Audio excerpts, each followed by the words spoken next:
उत्तर प्रदेश में लगातार एक के बाद इस तरह की घटनाएं सामने आ रही हैं जिसमें जो सुरक्षा के दावे हैं उनकी पोल खुलती हुई दिखाई दे रही है। अभी हाल ही में मेरठ के सरधना से एक ऐसी वारदात सामने आई है जिसने पूरे प्रदेश को हिला दिया है। एक बहुजन समाज की, खासतौर से एससी वर्ग की एक महिला कि दिन दहाड़े जो है हत्या कर दी जाती है, उसकी बेटी का जो है अपहरण कर लिया जाता है। 3 दिन हो गए हैं, प्रशासन सरकार दावा कर रही है कि भाई कार्रवाई हो रही है, लेकिन अभी तक जो है बेटी को बरामद नहीं किया गया है।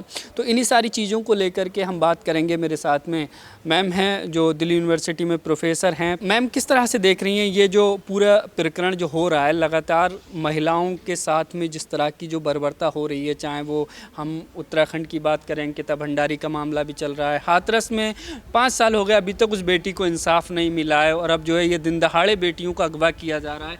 कैसे देख रही हैं सुरक्षा व्यवस्था के हालात? ये समझने वाली बात है कि ये हमारे समाज का बड़ा ही शोचनीय समय चल रहा है। यदि महिलाएं, लड़कियां, यत्र नारीषु पूजन्ते रमन्ते तत्र देवता वाली धरती पर, जहाँ पे लड़कियों को सम्मान से देखा जाना चाहिए, हर परिवार में एक लड़की होती है, बिना लड़की के परिवार नहीं होता है, और वहाँ पर अगर महिला उत्पीड़न लगातार बढ़ता चला जा रहा है, उनके सम्मान के साथ अहित हो रहा है, उनके सम्मान को तार-तार किया जा रहा है, तो ये समाज की शोचनीय स्थिति है, कुंठित मानसिकता है। रही बात सरकार की कि हम सरकारी परिप्रेक्ष्य को देखें कि सरकार एक ढांचा है, सरकार एक ढांचा, एक व्यवस्था है और एडमिनिस्ट्रेशन है, तो वो अपने हिसाब से अपनी चीज़ों को करेंगे, कहीं पर सफल होंगे, कहीं पर असफल भी होंगे। तो हम ये नहीं कह सकते कि ये सरकार अच्छी है या वो सरकार अच्छी है। मेरे लिए तो जो सरकार सुरक्षा प्रदान कर रही है वो सही है, जो सरकार सुरक्षा प्रदान नहीं कर पा रही है वो गलत है। तो मेरा प्रश्न यहाँ पर ये आता है, लेकिन ये समाज की बड़ी ही चिंतनीय स्थिति है कि लड़कियां अपने ही समाज में सुरक्षित नहीं हैं। आपने दूसरी बात कही कि दलित लड़कियों के साथ इस तरीके की कुंठाग्रस्त मानसिकता से जो व्यवहार हो रहा है, और बहुत सारे, चाहे वो उन्नाव का केस हो, चाहे वो हाथरस का केस हो, या असंख्य प्रकार के जो घटनाक्रम हो रहा है, ये आज का नहीं है, ये सदियों से ही होता चला आ रहा है। दलित लड़की, अब फूलन देवी नाम से सभी लोग परिचित होंगे और आज की जेनजी शायद ना ही परिचित हो, लेकिन आपको समझना पड़ेगा कि जो दलित है उसे दलित क्यों कहा गया। आज तो हम दलित शब्द भी इस्तेमाल नहीं करते, एकेडमिकली टर्मिनोलॉजी के अंदर वंचित समाज इस्तेमाल करते हैं, लेकिन दलित क्या है? जो दला गया, जो शोषित हुआ, जो शोषित वर्ग है, जिसको उनके अधिकार मिल नहीं पा रहे। और बाबा साहब ने हमें जो सुरक्षा दी कि कहते हैं कि हमारे पास फंडामेंटल राइट है। आज हमारे वंचित समाज, हमारा जो दलित समाज है, वो कितने अपने अधिकारों से परिचित है। कई सारे, आप ऐसी कमीशन है, ऐसी कमीशन के पास कितने लोग पहुंच पाते हैं? उन्हें अपने एक एप्लीकेशन लिखनी भी नहीं आ पा रही है। तो ये कहीं ज़रूरी नहीं है कि हमारे समाज को पहले सचेत होना पड़ेगा, हमारे समाज को उसमें मदद करनी पड़ेगी। हम हर चीज़ के लिए दोषारोपण सिर्फ सरकार को कहेंगे। यदि समाज सुरक्षित करना है तो आपको, मुझको, इनको और उनको सुरक्षा प्रदान करनी पड़ेगी। हम ये समझ लें कि भाई हमने वोट दे दिया और वो सब कुछ हमारे बदले का करेगा, तो नहीं करेगा। ठीक है, लेकिन मैम एक तरफ सुरक्षा के बातें कही जाती हैं कि भाई उत्तर प्रदेश से गुंडे, अपराधी सब प्रदेश छोड़कर भाग गए हैं, लेकिन ये कितनी भयावह स्थिति आप देख रही हैं कि एक लड़की का दिन दहाड़े अपहरण कर लिया जाता है, उसकी माँ विरोध करती है तो उसकी हत्या कर दी जाती है गाँव के ही लोगों के द्वारा। देखिए, प्रेम प्रसंग का भी मामला हो, यहाँ पे ऑनर किलिंग, भारत के अंदर कुछ ऐसे राज्य हैं जहाँ पे ऑनर किलिंग होती है। आप पूर्णतः परिचित होंगे ऑनर किलिंग का मतलब क्या होता है कि हर कोई अपने परिवार, खानदान के नाम पर लड़के लड़कियों को मतलब प्रताड़ित करते ही है कि हमारे घर की प्रतिष्ठा है, वो हमारी बिना पूछे प्रेम विवाह कैसे कर सकते। तो ऑनर किलिंग होती आई, और जिसमें हरियाणा या छत्तीसगढ़, कई ऐसे राज्य हैं जहाँ पर तो खाप पंचायतें इस पर मतलब डिसीजन लेती हैं। उसमें सरकार कितना भी इंटरवीन करना चाहती है वो भी नहीं करती है। पर जो हत्या हुई है उसकी पूरी जांच होनी चाहिए। सरकार कह रही है, हमें उस सरकार पे दबाव बनाना चाहिए, और जो कार्य करें तो सबके सामने रखा जाए कि क्या प्रोसेसिंग हो रही है, क्या उसमें क्या डेवलपमेंट हुआ है, और आम जनता को, आपको, मुझको, हम सबको एक तरीके से प्रेशर क्रिएट करें कि जिससे कि उसकी जांच जल्दी से जल्दी हो, वो ठंडे बस्ते में वो जांच ना चली जाए। क्योंकि भारत की व्यवस्था का आप देख पा रहे हैं, सालों साल से जब से भारत भारत आज़ाद हुआ है कि हमारे कोर्ट के अंदर इतने हजारों लाखों केसेस पड़े, अभी तक उनका नंबर भी नहीं आया। युवावस्था में किया गया केस और बेचारे का मतलब वृद्धावस्था तक मृत्यु हो जाती तभी तक उस केस का डिसीजन नहीं आया। तो जिसे कहा जाता है कि फास्ट ट्रैक कोर्ट महिलाओं के संदर्भ में, खासकर रेप के केसेस में फास्ट ट्रैक कोर्ट का इंतजाम हो, हर केस को उतनी संजीदगी से देखा जाए। आपको लगता है कि ये जो वंचित समाज है उन लोगों को टारगेट करना बहुत आसान हो गया है, और जब वो जो सरकार या सिस्टम के पास जाते हैं वहाँ भी जो है न्याय मिलने में बड़ी कठिनाई? देखिए, हमारे पास जो हमारे प्रतिनिधि हैं, बुरा जो देखन में चला बुरा ना मिले कोई, जो मन झाको अपना मुँह से बुरा ना कोई। हमें कह रहा हम दूसरों से क्या ही मतलब शिकायत करें कि वो तो चलो जी जाति के आधार पर हमें पक्षपात के नज़रिए से देख रहे हैं, लेकिन जो हमारे खुद के लोग हैं, जो हमारी भीड़ के ऊपर, या जो बाबा साहब ने हमें जो पॉलिटिकल राइट दिया और पार्लियामेंट के अंदर या विधानसभा के अंदर हमें जो रिजर्वेशन मिला है, और वहाँ पर सिर्फ एससी समाज के ही लोग जो जा सकते हैं, कोई और नहीं जा सकता, उन लोगों की भूमिका मुझे लगता है सबसे ज़्यादा ज़रूरी है। कि जो भी हमारे आप दलित की बात कर रहे हैं, तो दलित के आधार पर यदि जो हमारे जो रिप्रेजेंटेटिव हो किसी भी पॉलिटिकल पार्टी से हो, किसी भी पॉलिटिकल पार्टी से हो, आप सत्तारूढ़ की बात ही नहीं करेंगे, कोई भी पॉलिटिकल पार्टी से जो भी प्रतिनिधि हमारा है उसकी जिम्मेदारी बनती है वो अपनी पार्टी लाइन से अलग हटकर समाज की लाइन को पकड़कर प्रेशर क्रिएट करेगा। तो आपको नहीं लगता कि कहते कि जब मनुस्मृति की सोच रखते हैं उनको कैसे सुधारा जाए? मनुस्मृति क्या है? बड़ा ऊंच नीच जो नहीं, पहली बात, मनुस्मृति वर्ण व्यवस्था की बात करती है, जाति व्यवस्था की बात नहीं करती। यदि आप मनुस्मृति को जानेंगे समझेंगे, क्योंकि मतलब वर्ण क्या है? ब्राह्मण, क्षत्रिय, वैश्य और शूद्र की तो कोई वो जब समाज की व्यवस्था सोशोलॉजी के अकॉर्डिंगली अगर बात करें, किताब की बात करें, क्योंकि मैं टीचर हूँ तो मैं उसको उसके हिसाब से बताऊँ, क्योंकि समाज के अंदर वो चीज़ें स्प्रेड अप नहीं होती है। वो वर्ण व्यवस्था की बात करते हैं, ना कि जाति व्यवस्था की। जाति व्यवस्था तो बहुत लेटेस्ट अभी बनी हुई जाति व्यवस्था है, मनुस्मृति के अंदर जाति व्यवस्था नहीं है। पहली बात, वहाँ पे वर्ण व्यवस्था है, और वो वर्ण व्यवस्था मनुस्मृति सिर्फ राज्य को चलाने के लिए कहा गया, समाज को चलाने के लिए नहीं कहा गया। यदि आप मनुस्मृति को पढ़े, बाबा साहब ने उसी चीज़ की व्यवस्था की बात की थी। जो ये गैर बराबरी है उस पर सवाल है। हाँ बिल्कुल, वो उस समय की जब राजतंत्र था, आप समझिए, जब राजतंत्र था तो रियासतें थी, ठीक है, एक राजा अपने हिसाब से शासन कर रहा है तो उसके हिसाब से चीज़।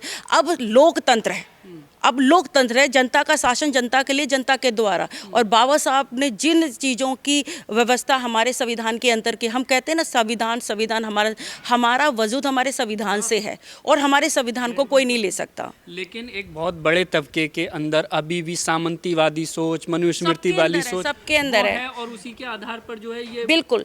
आप ये एक वर्ग मत लीजिए, यहाँ पर जो भी संपन्न हो जाता है ना वो सामंती हो जाता है, चाहे वो किसी भी जाति का है।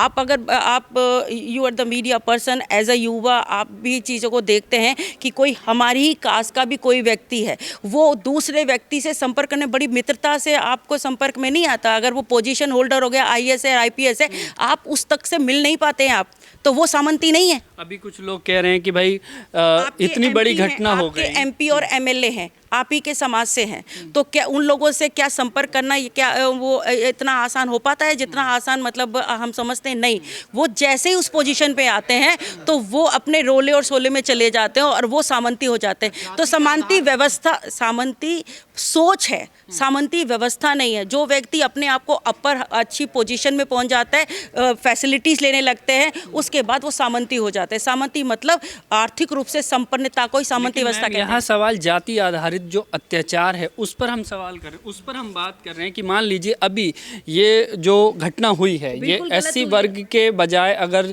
जो आरोपी है उसके पक्ष में अगर ये होता, वहाँ पर अगर ये सीन होता, तो क्या इसी तरह का जो है माहौल होता अभी जिस तरह से? बिल्कुल, मैं आपको बता रही हूँ कि किसी भी जाति, उसकी जाति के लोग उस पर प्रेशर क्रिएट करते हैं। वही तो आप समझिए, मैं सेम चीज़ मैं जो बोल रही हूँ वही चीज़ आप भी बोल रहे हैं। मैं बोल रही हूँ कि उनका समाज जागृत, मतलब वो लोग प्रेशर क्रिएट करते हैं, सत्ता के अंदर हैं तो वो प्रेशर क्रिएट करेंगे, समाज के भीतर वो पढ़े लिखे लोग हैं तो वो प्रेशर क्रिएट कर रहे हैं, ठीक है। तो आपके लोग जो पॉलिटिक्स में हैं, आपके लोग जो प्रशासन के अंदर है, जो आपके लोग हैं जो समाज के यूनिवर्सिटी के अंदर है, वो लोग प्रेशर क्रिएट क्यों नहीं कर रहे? दोज कैन डू, वो क्यों नहीं कर रहे हैं? हम ये बात करेंगे आम जनता के पर अत्याचार हो रहा है, उसके लिए आप, मैं, मेरे जैसे लोग मतलब उसके लिए प्रेशर क्यों इनके? आप नहीं कर सकते, आप नहीं कर सकते, मैं नहीं कर सकता। हालात ये है, दलित प्रतिनिधि को जाने भी नहीं दे रही है पुलिस, उनको किडनैप कर दे रही है, उनको बाहर ही रोक दे रही है सर। नहीं, दलित प्रतिनिधि को वो डिपेंड करे ना, वो अपनी तरफ से, आपके पास बहुत सारे परिवार से मिलने भी नहीं दे रही है पुलिस, तो ये तानाशाही नहीं लगता आपको? नहीं, मैं ये शब्द नहीं कह सकती कि तानाशाही, अपना अपना मतलब राइट ऑफ स्पीच है कि आप उसको तानाशाही कह सकते हैं कि उसको नहीं किया जा रहा है। मेरा सिंपल ये है कि जो लोग जाना चाहते हैं, और यहाँ पर हाथरस वाले केस के अंदर देखिए कि वहाँ नहीं, हाथरस वाले केस की मैं आपको बताती हूँ, वहाँ पे सारे के सारे राहुल गांधी से लेके, प्रियंका गांधी से लेके, सारे अखिलेश जी से लेकर, जो अपोजिशन उस समय सत्ता की बात बता रही हूँ, तो वो सब लोग गए थे ना। वो एक तरीके से बड़ा ही पॉलिटिसाइज चीज़ें हो गई, ठीक है, और उस पर फ़ायदा उस परिवार को कुछ भी नहीं हुआ, क्योंकि मैं व्यक्तिगत उस परिवार से मिली हूँ, बाद में भी मिलती रही हूँ, अभी भी मतलब कुछ समय फिर मैं मिली हूँ। ऐसे मैं कई सारे लोगों से मिलती हूँ, व्यक्ति, मैं सोशल एक्टिविस्ट हूँ, तो आई एम मीटिंग, और मैं सबसे मिलती भी हूँ। मिलना नहीं होता, मेरा मकसद है काम करना। मेरा नाम गूगल करेंगे डॉक्टर चंद्रकांता के माथुर, आपको पता चल जाएगा what I am doing actually on the ground zero. Ground zero पे कोई व्यक्ति काम नहीं कर रहा है, ठीक है, वो मिल नहीं पा रहे दलित। अब वो डिपेंड करता है ना कि वो कौन प्रतिनिधि है जो मिलने जा रहा है। साधना में जो ये घटना हुई है, आरोपी के बचाव में अब लोग आ गए हैं, उनके समाज के जो है उस, तो आप किस तरह से देख रही हैं? पहले भी आए थे, वही तो कह रहे हैं, उनके समाज के लोग सब बचाव में आ रहे हैं, तो हमारा समाज तो सबसे ज्यादा है ना। आप देखें ना, यहाँ पे बहुसंख्यक वाली बात है। आप में हम सब लोग जब एकदम से होता है मास मोब लिंचिंग, क्या होती है? मोब लिंचिंग ये होती है कि अगर किसी भीड़ ने किसी को अगर मार भी दिया तो उस पर कोई केस ही नहीं बनता। होता है कि नहीं होता? मैं ये नहीं कह रही हूँ कि ऐसा करना है, पर ये व्यवस्था हमने देखी, हमने अपने बीते सालों में हमें तभी पता चला मॉब लिंचिंग जैसा कुछ होता है, ठीक है।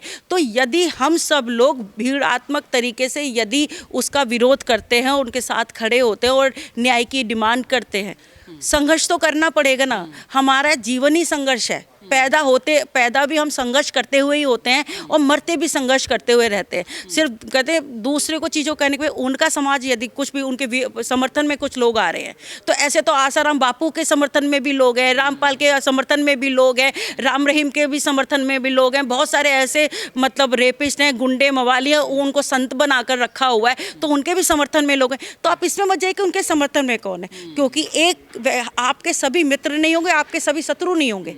आप मेरी सारी बातों से सहमत नहीं होंगे, सारी बातों से असहमत भी नहीं होंगे। जो आपको कंफर्टेबल होगा आप उससे सहमत होंगे, जो कंफर्टेबल नहीं होगा आप उससे असहमत हो जाएंगे। तो ये वो सहमति पे जा रहे हैं, समर्थन कर रहे हैं। हम कह रहे हैं कि हमारा साइड बाहरी हो जाना चाहिए ना, हमारा साइड भारी हो जाना चाहिए। उन पर इतना प्रेशर क्रिएट करें, प्रेशर मतलब ये आप बहुत अच्छा काम कर रहे हैं, उसके अलावा भीड़ भी जुटाने का काम करेंगे। अपने आप ही छोटे के ऊपर बड़ा भारी होगा तो अपने आप छोटा खत्म ही हो जाएगा। हम तो भीड़ है ना, मास है, हम तो मास है ना जी, संख्या में सबसे ज़्यादा हम ही है ना।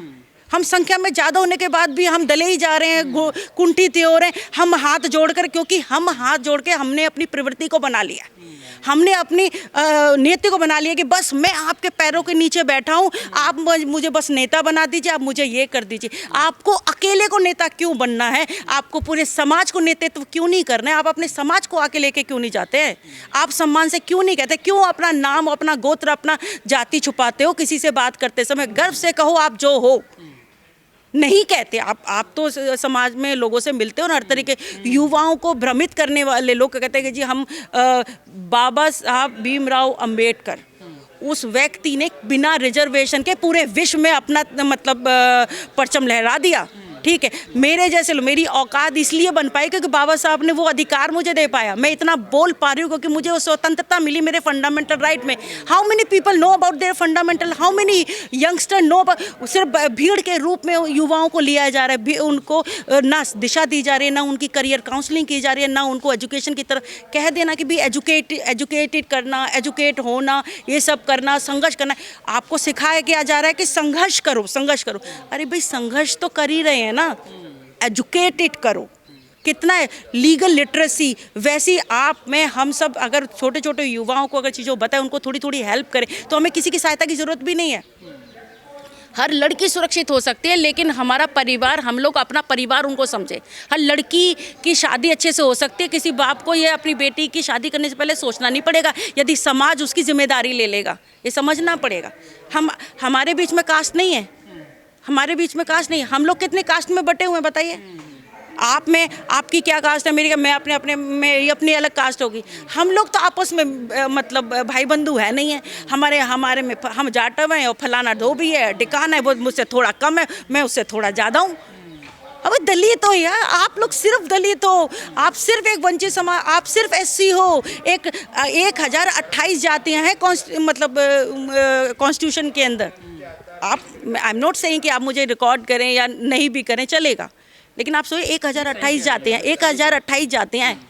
आपको 5 जातियों के अलावा बाकी के तो 1023 जातियाँ तो पता ही नहीं है, और वो बेचारे दलित नहीं है।